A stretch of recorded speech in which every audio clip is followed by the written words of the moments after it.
The Buffalo Inn in remote northeastern British Columbia is the kind of place that treats its guests like family. Mike Reed is the inn's general manager. We have a saying and we ask everybody, what are you doing? Where are you coming? And tell them about the meals that night. And he just came out and said that he's here to find his son, Sam. 20-year-old Sam Benastick set out on a hiking trip on the 7th of October in Redfern-Cayley Park, about 250 kilometers northwest of Fort St. John. The trip was meant to last 10 days, but Sam didn't return and was reported missing. The Buffalo Inn became a home base for the search team and for Sam's parents. But weeks went by and still no sign of Sam. Hope waned as temperatures plummeted at night. October 28th, police called off an official search effort. Government rescue team left because they did all they can do. The family members and a couple friends still stayed for another couple weeks. But by then, the last day that they stayed, November 11th, the mother and father both gave me a hug and we all had tears. And then, incredibly, last week, 2 workers on a service road spotted a figure. They seen a guy walking with 2 sticks, on each arm. And they stopped and they said, who are you? And he said his name. And they said, well, holy that's Sam. It was indeed Sam, 50 days after he set out, in rough shape, but alive. Soon after, Sam's dad called Mike at the Buffalo Inn to give him the news. I got 3 kids and 5 grandkids, and I know what he went through, so sorry, just emotional. Sam was taken to the hospital and reunited with his family. He's since been released from hospital, but his incredible story has made headlines around the world. Not many people know what it's like to survive the unthinkable in the Canadian North. Alex Messenger does. He is the author of The 29th Day, which he wrote after his experience in Nunavut and the Northwest Territories, and Alex is in Duluth, Minnesota. Alex, good morning. Good morning, Matt. Thanks for having me. Thanks for being here. When you were 17 years old, you went on a wilderness adventure in the Northwest Territories and Nunavut. Tell me a bit about what this trip was supposed to be. Yeah, this was, really an adventure of a lifetime. It was the pinnacle trip of YMCA Camp Manoogian. So I'd worked on longer and longer, more and more remote trips working up to this, along with my trip mates had kind of gone along the same process. And, it was supposed to be 42 days of whitewater canoeing through some of the most unique and remote wilderness of North America. We were going to be paddling 600 miles from Northwest Territories into Nunavut, ending at Baker Lake, which is a very small town up there near Rankin Inlet. So very remote territory, and just a really awesome opportunity to learn more about ourselves and just be in this very remote wilderness area, likely not seeing anybody else the entire time we were out there. What sort of stuff did you do to prepare to be out in the wild for 42 days? Preparation is a huge part of going out into the wild, whether it's a short trip or a long trip.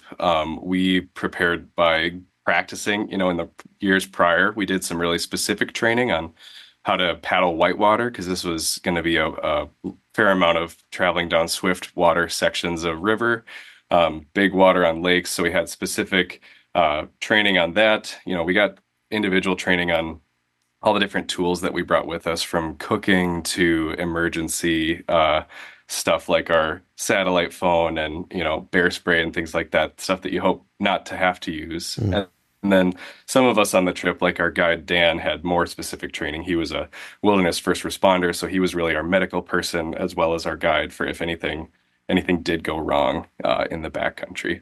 And so when you're down to the last couple of weeks, on the 29th day of that trip, things do go wrong. What happened? Yeah, it was started out like a regular day. We were on a layover day, which means that we were not traveling, not moving that day. So we were just kind of hanging out, and partway through the day, the rest of the group decided to go up to the highest point on the island that we were camped on. And I was really tired, so I decided to take a nap, and ended up waking up from that nap feeling like I was late and I had to go meet the group. Most of them were down from there, and I climbed up by myself, talking to Dan on the way. And as I was walking at the top of this ridge, I didn't realize that I was walking in the same direction, right towards a 600-pound barren ground grizzly bear that was walking up the other side of this ridge. And we met at the top 30 feet apart, which is just not the way that you want to start an encounter with an apex predator like that just really forces that animal's hand. It has to decide what to do. And it ended up charging at me and attacking me and leaving me for dead there on the top of this ridge. I was able to dodge it a number of times. And that first moment when I saw it, I just flashed back to all that training that we had, and I flashed back to using the bear spray. We kept it in our tents, which, in hindsight, that's that's something that I always recommend to people, is always carry it with you. But, I didn't have it with me, so I had to default back to that other training that we had of, speaking calmly to it, backing away slowly. But it ended up, deciding that I was a threat and charging and attacking, and bit me in the thigh, and I blacked out and just, thought that was the end. What do you remember about when the bear was running towards you? There's a lot of details that really stick with me. One is just this incredible fear that is just kind of at your very core. I remember thinking just the worst case scenario. And like I said, I remember thinking of the bear spray, and then as it was coming at me, it just was escalating in a way that was really overpowering. And as it got closer, I started to feel the ground shake under its paws with its gallop. And when it would come at me, I was able to throw my pelican case at it, and I hit it in the face when it was 5 or 10 feet away. And I was able to jump out of the way and dodge it on that first pass. And then it was just moving so quickly. And I remember it, seeming just enormous and so much more powerful than I was. And when it finally got up really close to me, I also remember the smell. It was just like a dog that had never bathed. And just this apex predator, 600 pounds against this, 150-pound, 17-year-old kid. It felt like this was about to be the end of my life, and that was not how I wanted it to end. How badly were you wounded? Grief and terror. I was really fortunate. I had scrapes and bruises all over, but the worst wound was at the top of my thigh where it bit me. I had a puncture wound, a 1/4 inch from my femoral artery, which if it had hit that, I would have probably not made it more than a few minutes. And I had compression wounds from the rest of the teeth where it wrapped around my leg. So it could have been much worse, but it was definitely serious. And I couldn't move my leg after a couple minutes after I regained consciousness, and had a lot of things to deal with after that. In terms of like containing the issue right there, and then also kind of ongoing care and how we're going to deal with this situation in the backcountry. I mean, dealing with it is a huge issue. You were about 150 kilometers out in the bush. You survived, but you spent what? You spent a week in the backcountry before you were able to get back out? Right. Yeah, I was able to self-rescue back to the group after the bear left. And then, we triaged and stabilized me and got on the phone. And what we found out was that a helicopter wasn't available. And so the next option at that point is to basically have people parachute in, which is a high-risk rescue. And I was stable at that point, and that wasn't really indicated. So the next option at that point is to basically self-rescue towards Baker Lake, which, in good conditions would be just a few days away. And we ended up not having good conditions. We got stuck during a storm, and while we were stuck there, my condition started to deteriorate, and we started treating that with some medicine that we had with us in our med kit. And then I had an infection that became resistant to those antibiotics, and that's when things changed, and we had to up the ante again at that point. And a helicopter was available at that point and was able to pick me up. So yeah, it was about a week between that attack and when I was flown out. So it was challenging, to say the least. To say the least. I mean, it's an unbelievable story. The wild thing about it, I said earlier that these are stories of people who perhaps shouldn't have survived but did.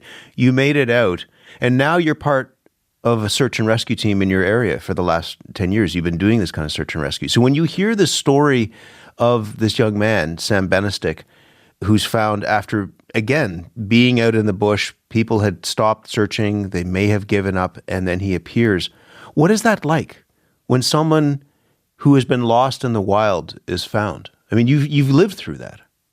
Yeah, I mean, I'm very fortunate to be able to be a part of the St. Louis County Rescue Squad here in northern Minnesota, and you're absolutely right. It's an incredible experience to make a find in the woods. There's really nothing that can compare to that. I mean, whatever the circumstances are that kind of kick that off, when you find that person, they're either lost, they're lost and injured.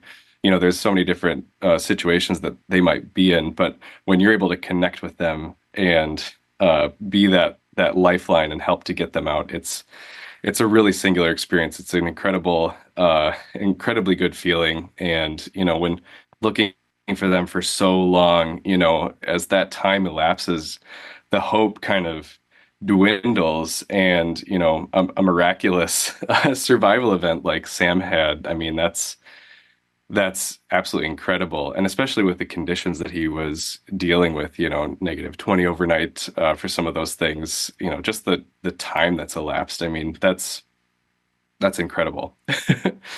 There aren't many people who know what that's like. You do. I'm really glad to talk to you about it. It is some story. Alex, thank you.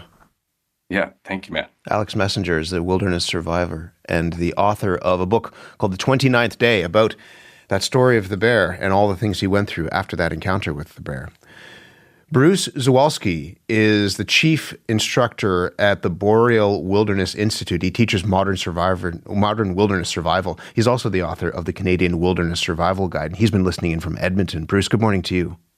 Oh, good morning, Matt. Thank you for having me. When you hear stories like what we just heard from Alex Messenger, or the story of Sam Benastick surviving in the woods for weeks and weeks on end, what goes through your mind? Well, I think the biggest thing that goes through my mind is that, was in Sam's case especially, he came out with gear, and but he had to survive 50 days, and 50 days is a huge problem because he certainly didn't have the food that went with that.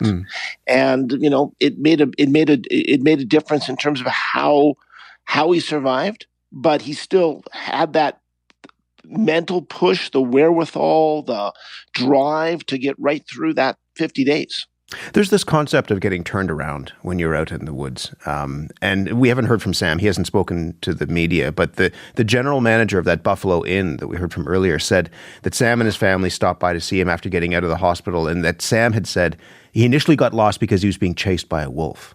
How easy is it to get, as I say, turned around in the kind of terrain that Sam was in? Oh, it's amazingly easy. Our sense of direction is based on known locations, along with just a little bit of the sun and other features that help us out. And once that's gone, it's gone. And it would be very, very hard for someone to reestablish that sense of direction without a GPS, without map and compass, and everything else that you'd require to be able to reorientate yourself. So what would he need to do to survive out there? His mom told CBC News that he'd packed gloves, a toque, rain gear, a hatchet, and all sorts of peanut butter. But as Alex was saying, I mean, it was below 20. 20 below when he's out there in the woods. So what would he have to do to survive?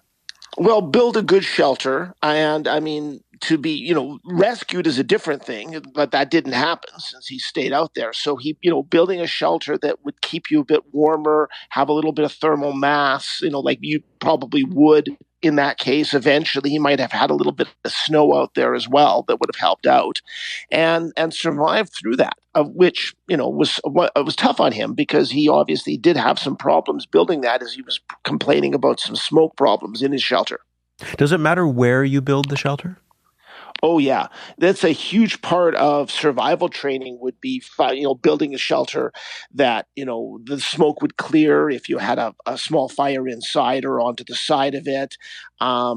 If it's set up in the right aspect to get a little bit of extra sun, because, of course, it might be 10, 15, 20 below at night, but during the day, it'll warm up a little bit and you get some sun that would warm that shelter up, and you'd be a little bit better off for that.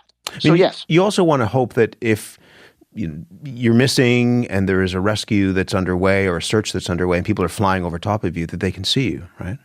Right. And that seems to be one of the biggest problems. He was talking about setting up in a dry riverbed. So he would have been in a low ground, so that search and rescue teams would have had a very extreme problem finding him. And well, obviously didn't see him, right? You're a little speck in a huge wilderness. What about food? I mean, a lot of peanut butter is one thing, but it's just peanut butter. And eventually the lot of peanut butter runs out after several days. What do you do about food? Yeah. Well, I mean, yeah, he took a good choice in peanut butter. It's high in fat, that's high in calories. But after that, your body it's going to be starvation. And one of the big problems with that is you see, well, why did it take so long? How it was out there was with that starvation, he's going to suffer a lack of energy. He's going to have a drop in his actual body mass. The body fat will be burnt off as his muscle mass gets reduced. He's going to suffer a lot, and more importantly, eventually even have trouble heating his own body and a little bit of cognitive function impairment, which is going to so now you're looking at a person who's slowed down, not doing as much, and in some cases, and he was very smart, like he turned around and walked out eventually, which is good because many people have sat there waiting or done nothing because they just weren't thinking that way. I mean, you're fighting against the elements, but you're also fighting against your mind, right? And you're terrified because you may not have a clock, but you know that the days are passing and nobody's coming to get you. How important is it to keep some control over your fear? I think that the psychological aspects of survival is probably one of the most underestimated aspect of survival. Like that idea that will to survive, the physiological aspects that hurt that bother that along the way. Your expectations that it'll be easy generally get sort of run over pretty quick. And in Sam's case, he very much said, hey, he expected to be able to fish. He expected, obviously, to be able to hunt and gather, and didn't seem to be able to get much. But then had it together to be able to get up and walk out and try and meet those people on the road.